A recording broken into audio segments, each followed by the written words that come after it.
संग से सोधी आवे, नहीं जीव 84 में जावे। अब मेटो द्वेष और राग, हो राग या उम्र बतेरी जाली। अब मेटो द्वेष और राग, हो राग या उम्र बतेरी जाली। इस दास ने 17 फरवरी 1988 में परमात्मा की शरण मिली थी और उस दिन के बाद 6 वर्ष 1994 तक दास ने जेई की पद पर सर्विस की। काम करते, अपनी ड्यूटी करते करते भी हम भक्ति करते हैं। हमारा रूल यही है, काम भी करो भगवान ना भूलो, बुराई छोड़ दो। लेकिन 1994 में परमात्मा ने आदेश दे दिए गुरु महाराज ने कि तू इस काम ने संभाल। अब गुरु की आज्ञा का अवहेलन करना भगत का काम नहीं होता। जो गुरु वचन पर डट गए कट गए फंद 84 के। भाई जो गुरु वचन पर डट गए कट गए फंद 84 के। और उन्होंने अचानक मुझे बुलाकर पास बैठा लिया, कहने लगे आज से तू नाम दिया करेगा और जितने भी वर्तमान संगत थी सबको कह दिया और सबको बता देना कि जो इसको गुरु नहीं मानेगा वो मेरा कुछ नहीं होगा। मेरे पसीने आ गए कि मैं तो 2 कौड़ी का जीव, एक मजदूर आदमी, और परमात्मा ये इतना बड़ी जो है ना, इतना बड़ा जिम्मेवारी का काम। और उनके पुराने पुराने भक्त निरे थे, लाल कपड़े पहन कर बाबा जी भी बन रहे थे, उनके साथ रहा करते। उनको सबको निकाल दिया था उनकी त्रुटियां देख जाकर। हमने नहीं पता था कि हो रहा है क्या इनका मालिक का उद्देश्य है। जब वो 104-5 साल की उम्र थी उस महापुरुष की, हमारे पूज्य गुरुदेव की, और कहा मैं तेरे साथ रहूंगा। और तीसरा शब्द एक दिन कहा था कि रामपाल तेरे सब बराबर संसार में संत नहीं होगा, पूरे विश्व में तेरे बराबर संत नहीं होगा। अब इस दास का और संत का के मेल था। हम तो भगत थे, दास थे, भगवान की भक्ति करते थे, अपनी नौकरी भी करते थे, बच्चे भी पालते थे। अब कहते हैं साध वचन पलटे नहीं, चाहे पलट जावे ब्रह्मंड। उनका वचन नहीं पलट सकता, उन्हें जो कह दिया सो कह दिया। तो वही ये फल गया। नहीं हमारी तो घर के ना सुने थे, शुरू में अकेला नाम ले रहा था। बालक भी तो बालक छोटे थे, वो तो घर जैसे कहूँ था मान जाते, उनकी माँ नहीं माने, फिर मेरे माता पिता नहीं माने। अगले भाई पुरानी लाग कुकर छोड़ना, बड़े साके में पा आया। फिर परमात्मा से अर्ज करी, धीरे धीरे वो समझन लागे। ना सुनते तो भी बोले जानता बावड़े की तरह। तो धीरे क्यों कान न कैसे बंद करेंगे वहां बैठे हुए। तो ये ऐसा निर्मल ज्ञान है, एक बार अंदर का सुबह कैसी सिरंज है, जानते काम करेगी दवाई। तो धीरे धीरे कान के माध्यम से ये दवाई भेजी जाती है। और आज देख लो रंग ला दिया परमात्मा ने। उस परम पिता पूज्य गुरुदेव जी की शब्द शक्ति से सब काम चल रहा है और कबीर परमेश्वर हमारे सिर पर रहते। तो परमात्मा उस दिन के बाद सन 1995 में इतने 21 साल के बाद इतने पाठ हम घर घर पाठ किया करते थे। 3 दिन पाठ करते थे और 1 दिन पहले जाना पड़ता था। ये दास स्वयं सेवा करता था, घर घर जाके उनके सब जहाँ हमने पाठ करने का स्थान देखना होता था उसकी सफाई करते थे।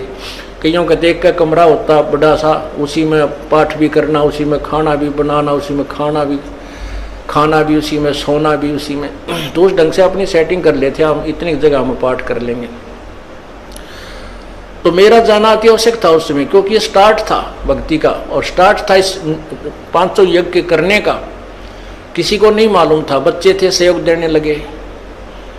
और धीरे धीरे फिर वो क्या हुआ कि इतने पाठ हो गए कि मुझे नौकरी, पहले तो क्या करता था, शुक्रवार को पाठ प्रारंभ किया, शुक्र शनि ड्यूटी करके सामने चले जाते बृहस्पतिवार को, शुक्रवार को रात में तैयारी करते, शुक्रवार को शनिवार को अब पाठ प्रारंभ करके अपनी नौकरी पर चला जाता, फिर शाम ना आ लेता, शनिवार इतवार की छुट्टी हो जाती, काम चल रहा था। वो हफ्ते हफ्ते में हुए, फिर होने लगे डेली। अब अफसर भी दुखी और मैं भी दुखी, तो फिर उस दिन रिजाइन कर दिया परमात्मा के नाम पर। 18 साल की नौकरी होगी थी मेरी। हालांकि कुछ और भी हमारे साथी कह रहे थे भाई अभी 2 साल और डट जाओ आपकी पेंशन बन जाएगी। वाह भैया पेंशन तो करा कितनी बार होगी। जो पेंशन ई बनेगी ना या कद्दे नहीं बनी थी या असंख्य जन्मों की पेंशन बन जाएगी। तो वो तो इस बात को नहीं समझे थे, उन्हें तो मुझे मूर्ख ही समझा। और दास की सौभाग्य था कि मुझे नौकरी या मजदूरी मिल गई भगवान की और उसकी पुण्यात्माओं को दलदल से निकालने की। कहते आत्म प्राण उद्धार ही ऐसा धर्म नहीं और। धर्म तो और भी है, दान करते हैं, भूखों को भोजन देते हैं, असहाय की सहाय करते हैं, लेकिन जो आत्म प्राण उद्धारी ऐसा धर्म नहीं और। धर्म तो ये भी है जो गौशाला बना रखी है। धर्म वो भी है जो चिड़िया ऊपर चुग्गा डाल देते हो पशु पक्षियों को। वो भी विकलांगों के जो ऑपरेशन वगैरह कराए जा रहे हैं वो भी धर्म है। अनाथ आश्रम है वो भी धर्म है। लेकिन जो आज गऊ हैं उनकी सेवा कर रहे हैं अच्छी है, क्योंकि कोई भी प्राणी है, चाहे भैंस है, पशु है, कोई किसी प्रकार का, सबकी सेवा हमने इसी दृष्टिकोण से करनी चाहिए, क्योंकि सब में एक जैसा जीव है, वो भी धर्म है। लेकिन अब तो वो आज वो गाय है, आज कोई भैंस है और जन्म होने के बाद फिर वो सूअर की जूनी में जा सकती है। उस बीमारी तो कौन छुटाएगा उसको। तो ये ज्ञान, ये भक्ति, ये आत्मा इस जीव को उद्धार करेगी। वो फिर 84 लाख योनियों में नहीं जाएगा, या तो मनुष्य शरीर होगा नहीं सतलोक चला जाएगा। तो कहते हैं आत्म प्राण उद्धारी ऐसा धर्म नहीं और। तो इस दास को ये आत्म प्राण यानी जीव आत्मा के उद्धार की मजदूरी मिल गई और हर्ष शुक्र मनाता हूं प्रभु आपने कैसे दया करी 2 कोटि के जीव पर। और ऐसे निर्मल भगवान की महिमा, ओए होए होए, जिसके नाम लेते हैं रूंग रूंग खड़े हो जाते हैं। उसके बाद परमात्मा की ऐसी महिमा हुई। अब मुझे इतनी खुशी होती है, कैसा निर्मल समाज तैयार हो रहा है। बीड़ी, शराब, मांस, तम्बाकू उसको देखकर भी राजी नहीं है। अब ये पुण्यात्मा दोनों हाथों दान करते हैं और हम पहले लूटन पर लगे रहा करते थे, पाप बढ़ाते थे। ये माया साथ नहीं जानी थी कि इतना नरक इकट्ठा कर रहे थे। और परमात्मा क्या कहते हैं, सतगुरु के सजदा करूं कर्म छुटाए कोटि। और जो ऐसे सतगुरु की निंदा करें फिर जम तोड़ेंगे होठ। अब जो लोग बिना देखे सोचे समझे और भक्तों की संतों की बुराई करते हैं, अब क्या बताते हैं कि सतगुरु के सजदा करो जिसने कर्म छुटाए कोट। करोड़ों पाप कर्मों से हटाकर और पुण्य कर्मों पर लगा दिया। कितने पाप कर्म बचा दिए हमारे। और जैसे ऐसे सतगुरु की जो निंदा करते हैं, कहते हैं उनके जम तोड़ेंगे होठ। यम के दूत उनके इसे लठ मारेंगे, चाहे कितने लागो, मुंह पे, होठा पे। होठ इसलिए कहा कि इस पर ज्यादा दर्द होया करे, सोई भी बुढ़ी आया करे।